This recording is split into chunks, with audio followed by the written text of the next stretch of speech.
Au pays du déplorable tout me déplaît. L'État congolais n'est là mais qu'une coquille vide. Vidée-là de sa substance par une mafia congénitale qui en a là pris le contrôle avec la complicité de certains de nos voisins, qui ont décidé unanimement d'effacer la République démocratique du Congo, ex-Zaïre, de la carte du monde et plus particulièrement de l'Afrique. Voilà que certains de nos voisins se comportent là en des véritables prédateurs, véritables états voyous, jusqu'à en placer certains de leurs hommes à des postes clés de notre administration et de l'État. Oui, ces hommes sont là, leurs bras armés. Le Congo d'aujourd'hui est une terre d'occupation qui tend vers un territoire occupé, d'où notre préoccupation. Face à cette injonction et face à ces mercenaires qui ont pris là la République démocratique du Congo, ex-Zaïre, en otage, avec la complicité de certaines grandes puissances qui sont plus portées sur nos matières premières que sur nos hommes. Aujourd'hui, tout se passe comme je l'avais prévu. Et comme je l'ai toujours dit, ils ne sont pas là pour le bien du Congolais. Oui, ils ne sont pas là pour le bien du Congo, mais plutôt pour la destruction de la République démocratique du Congo, ex-Zaïre, par la mise en place d'une balkanisation. Oui, j'enrage.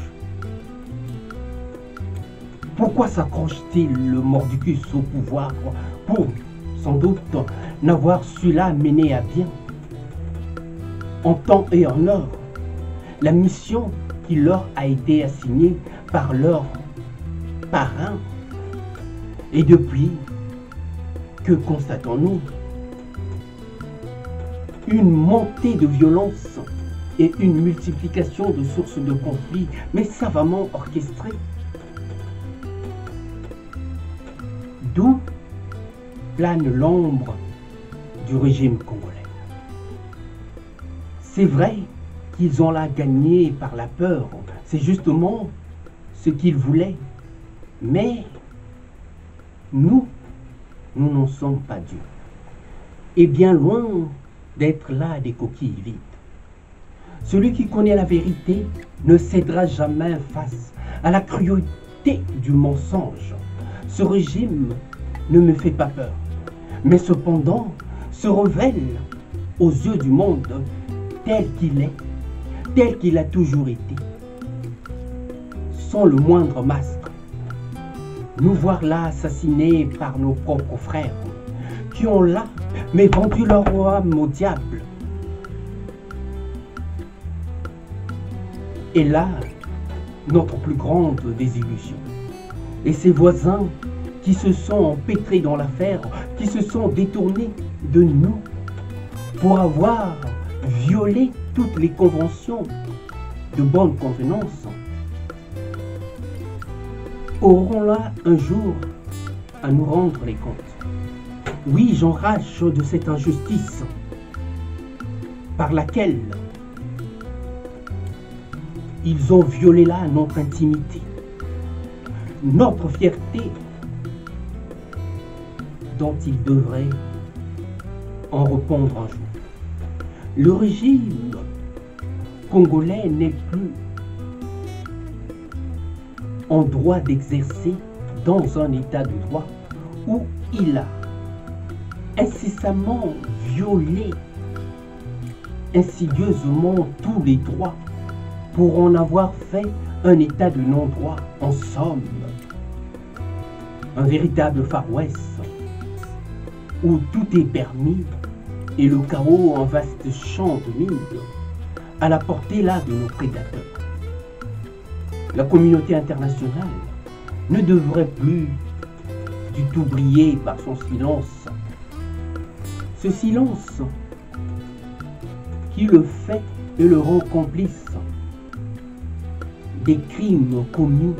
Oui, ce silence qui le condamne de fait et fait d'elle une complice de notre tragédie. Tous les crimes ont été commis et continuent à être commis sous le nez et la barbe des Congolais et de la dite communauté internationale, censée là de nous protéger de ces crimes inscrits dans les ordonnances de la Déclaration universelle des droits de l'homme. Au Congo, le crime est visible, véritable crime plébiscité par les autorités en place. Là où tout devrait être clair, et subitement devient flou. Et cela ne préconise rien de bon. Je vous assure qu'il y a là, mais anguille sous roche. La violence de l'État congolais envers ses concitoyens est un non-sens du genre qui ne peut pas tenir des Congolais. Voir des autorités qui s'enrichissent sur le dos des Congolais qu'ils pillent et maltraitent à longueur de journée, pour ne pas dire matin, midi et soir, ne peut que relever des occupants qui, par la force des armes, sont là, mais en train de nous imposer la loi du plus fort. En somme, un véritable esclavage en règle. Nous n'allons pas nous faire acheter avec notre propre argent. Je suis véritablement en colère de voir comment la bêtise a pu prendre le dessus sur nous avec la complicité de ceux en qui nous avions confiance. Ceux qui ont occasionné le chaos du Congo doivent plier bagage pendant qu'il est encore temps. Car le peuple a été plus que clément à leur égard. L'intelligentsia congolaise ne se résume pas à une bande de voyous organisés qui nous auraient là mais pris en otage jusqu'à preuve du contraire. Cette situation m'affecte, mais au plus profond de moi, et j'en parle la mort dans l'âme. Nous ne sommes pas aussi bêtes qu'on le croit. Oui, pas aussi bêtes que ceux-là qui courent après l'argent facile jusqu'à en vendre là leur âme au diable. Je ne peux là supporter de nous voir faire passer pour des gens incultes, oui, aussi bêtes que nous le sommes. L'identité d'un homme de droit ou l'identité d'un endroit dans ses bottes ne se négocie pas, et encore moins celle de toute une nation. La bêtise est là et bien visible, voire même saute aux yeux des malvoyants. Mais que voilà, oui que voilà, les ignares la cautionnent au point de retourner dans leur tombe ces penseurs de lumière qui ont tout fait pour nous amener leur lumière. Oui, pour que cette intelligence nous parvienne. Au Congo, le changement, la plus radicale, s'impose pour que le peuple fasse là son deuil et redonne à nouveau une chance, mais à une nouvelle classe politique. Un changement de plus radical s'impose. Un changement de mentalité ne pourrait se faire que par un, comme je le disais tout à l'heure, renouvellement de la classe politique. Il y en a marre. Oui, il y en a marre qu'on nous identifie toujours à ces voyous. Il y en a marre qu'on nous identifie toujours à ces gens sans foi ni loi qui vont là à l'encontre de toutes les notions de valeur. Nous sommes tous le contraire de ce qu'ils sont et nous en sommes très fiers. À bon entendeur, salut.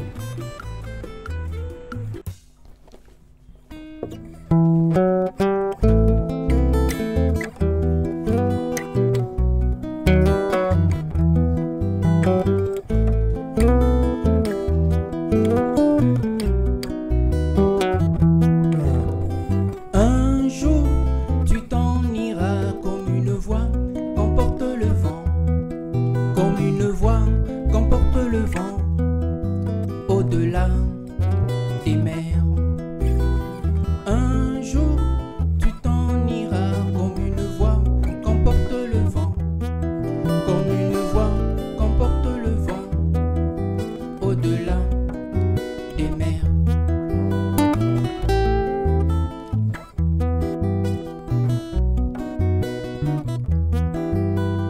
Une voix, sans foi, une loi, sans toi, mais une foi, sans loi, pour une fois, sans toi, mais une foi, qui cherche sa voie par la croix, mais une foi, sans loi, pour une fois, sans toi, mais une foi, qui cherche à savoir.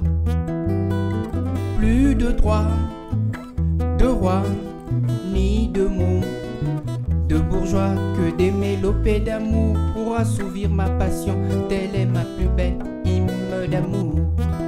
Que des mélopées d'amour pour assouvir ma passion, telle est ma plus belle hymne d'amour.